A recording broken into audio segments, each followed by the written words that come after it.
Hello friends. आज हम एक बहुत ही इंटरेस्टिंग टॉपिक के बारे में बात करेंगे, नेग्लिजेंस के बारे में। क्योंकि यह टॉपिक बहुत ही लंबा है, इसलिए हम आज इसका पार्ट वन डिस्कस करेंगे।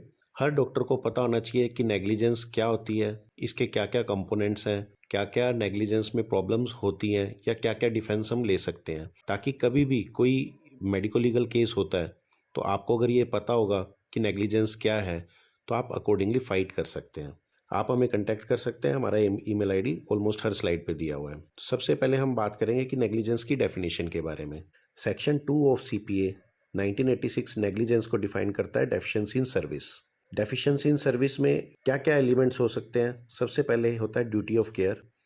ड्यूटी ऑफ केयर मतलब एक डॉक्टर की एक ड्यूटी होनी चाहिए, पेशेंट और डॉक्टर रिलेशनशिप होना चाहिए, वो एस्टेब्लिश हुआ है। उसके बाद ब्रीच ऑफ ड्यूटी, जो काम करना चाहिए था डॉक्टर को वो काम कहीं ना कहीं नहीं हुआ, टाइम के कारण नहीं हुआ या नॉलेज के कारण नहीं हुआ, उसके कारण कुछ ना कुछ कॉजेशन होना चाहिए। मतलब जो हैपनिंग है वो कुछ ना कुछ डॉक्टर ने ब्रीच की जिसके कारण कुछ इवेंट हुआ और उस इवेंट के कारण अल्टीमेटली पेशेंट को डैमेज हुआ।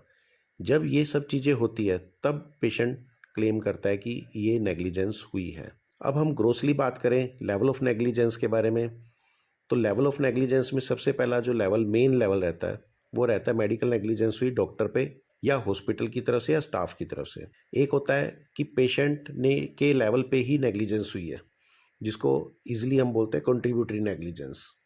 फिर है कि नेग्लिजेंस कोई ड्रग मैन्युफैक्चरिंग के लेवल पे या इक्विपमेंट्स के लेवल पे, या कई बार डॉक्टर ने तो दवाई सही लिखी है लेकिन जो फार्मासिस्ट था उसने कोई दवाई गलत दे दी है, तो उस लेवल पे नेग्लिजेंस। मोर देन 2 लेवल पे अगर नेग्लिजेंस हो रही है तो उसको बोलते हैं कंपोजिट नेग्लिजेंस। आज हम इस वीडियो में डिस्कस करेंगे नेग्लिजेंस डॉक्टर या हॉस्पिटल के लेवल पे, जिसमें सबसे पहला है अगर कोई भी डॉक्टर या कोई भी हॉस्पिटल जहां जो फैसिलिटीज नहीं है या अवेलेबल फैसिलिटी से बहुत ज़्यादा बियॉन्ड अगर कोई काम करता है तो वो एक नेग्लिजेंस हो सकती है अगर उसमें कोई प्रॉब्लम होती है। जैसे अगर कोई फैसिलिटीज़ अवेलेबल नहीं है, कार्डियोलॉजिस्ट अवेलेबल नहीं है और आप वहाँ पे कार्डियोलॉजी वाले पेशेंट ले रहे हैं तो यहाँ पे नेग्लिजेंस हो सकती है। फेलियर टू अटेंड या ट्रीट, यह स्पेशली इमरजेंसीज में या ऑब्स्टेटिक्स के केसेस में ये दिक्कत आती है कि पेशेंट आपके पास आया, स्पेशली उन सेटअप्स में जहां आप लिख रहे हैं कि हमारे यहाँ 24/7 इमरजेंसी अवेलेबल है, वहाँ पे पेशेंट को रीजनेबल टाइम में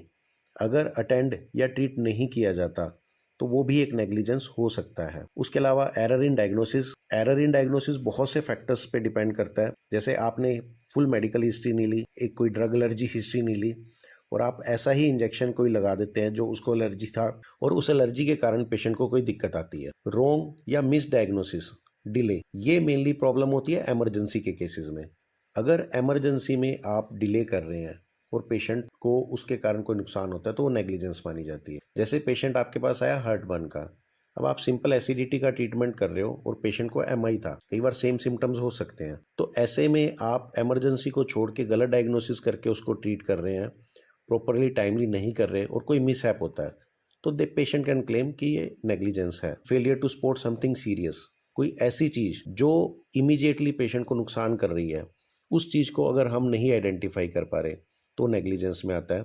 आपने अब प्रॉपर हिस्ट्री ले ली है, अब आपने इन्वेस्टिगेशंस करा ली है, कई बार आपका जो प्रोबेबल डायग्नोसिस था अब वो चेंज हो गया लेकिन आप अभी इनिशियल डायग्नोसिस को रिवाइज नहीं कर रहे हैं तो उसको भी नेग्लिजेंस कंसीडर किया जाता है। कई बार इन्वेस्टिगेशंस आप करवा रहे हैं, उसमें किसी स्पेशलिस्ट की जरूरत पड़ती है। जैसे आप कोई सर्जरी का प्लान कर रहे हैं और उसमें कोई कार्डियक प्रॉब्लम निकल आती है, या आप सर्जरी का प्लान कर रहे हैं, आपने रूटीन टेस्ट कराए और उसमें अब आरएफटीडी रेंज है तो आप नेफ्रोलॉजिस्ट को कंसल्ट नहीं कर रहे। कार्डियक वाले केस में आप कार्डियोलॉजिस्ट को कंसल्ट नहीं कर रहे या पेशेंट को नहीं कह रहे कि तू वहां जाके स्पेशलिस्ट को दिखा, तो यह भी एक नेग्लिजेंस हो सकती है। कई बार प्रॉपर टेस्ट अरेंज ना किए जाए, जैसे हिस्टोपैथ, हर टिश्यू की हिस्टोपैथोलॉजी होनी चाहिए। आप एस्पिरेट कर रहे हैं, प्लूरल टैपिंग कर रहे हैं या मान लो आप असाइटिक टैप कर रहे हैं तो उनको आप साइटोलॉजी बायोकेमिकल एग्जामिनेशन के लिए जरूर भेजें। कई बार पेशेंट इन चीज को रिफ्यूज कर देता है तो वो आप अपने डॉक्यूमेंट्स पे जरूर लिखे कि पेशेंट ने ये मना कर दिया है या patient refuse to do this. जो अगला नेग्लिजेंस का लेवल है वो है कंसेंट।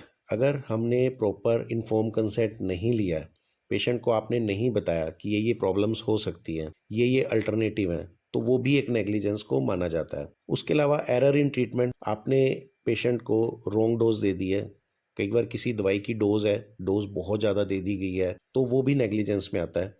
या ड्रग आईएम जानी थी और गलती से आपने आईवी दे दी या आपके स्टाफ ने आईवी दे दी, तो वो भी नेग्लिजेंस का एक पार्ट हो सकता है। जो बैन ड्रग है, गवर्नमेंट ऑफ इंडिया की तरफ से जो बैंड है, वो ड्रग अगर हम प्रिस्क्राइब कर रहे हैं तो that also comes under error in treatment and उस हिसाब से मेडिकल नेग्लिजेंस मानी जाती है। कुछ ड्रग्स जो पेशेंट की हिस्ट्री के हिसाब से कॉन्ट्राइंडिकेटेड है या उसकी कंडीशन के हिसाब से कॉन्ट्राइंडिकेटेड है, अगर वो कॉन्ट्राइंडिकेटेड ड्रग्स दी जाती है और पेशेंट को कोई प्रॉब्लम होती है तो उसको भी नेग्लिजेंस कंसीडर किया जाता है। आईवी या आईएम इंजेक्शन लगा रहे हैं, नीडल ब्रेक हो जाए और आपने कोई एक्शन नहीं लिया, आप नहीं निकाल सकते, आपने उसको रेफर नहीं किया, तो वो भी एक नेग्लिजेंस मानी जाती है। या आप कोई ट्रीटमेंट दे रहे हैं और उसको प्रॉपर मॉनिटर नहीं किया, स्पेशली उनको के केसेस में आप कीमोथेरेपी दे रहे हैं, प्रॉपर मॉनिटरिंग नहीं कर रहे या सर्जरी के बाद प्रॉपर मॉनिटरिंग नहीं हो रही, तो ये सब भी मेडिकल नेग्लिजेंस मानी जाती है। Negligence in surgery, surgery contraindicated थी लेकिन किसी भी कारण से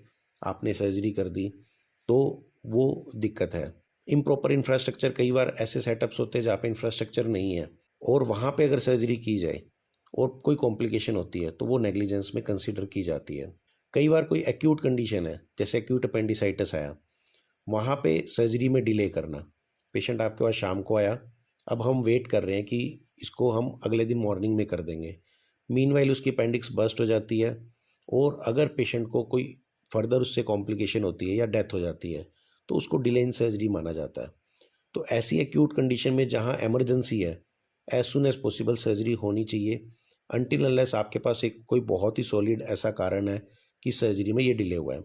गोइंग बियॉन्ड कंसेंट, जैसे आपने कंसेंट लिया किसी भी सर्जरी का, अब हम उसके बियॉन्ड जा रहे हैं, आपने डायग्नोस्टिक का कंसेंट लिया, अब हम थेरापेटिक भी कुछ काम कर रहे हैं, तो this is wrong, this is considered as medical negligence. Swab और इंस्ट्रूमेंट के केसेस में अगर कोई भी सर्जरी के टाइम कोई भी फॉरेन बॉडी रह जाती है तो उसको वो प्रूवन नेग्लिजेंस मानी जाती है।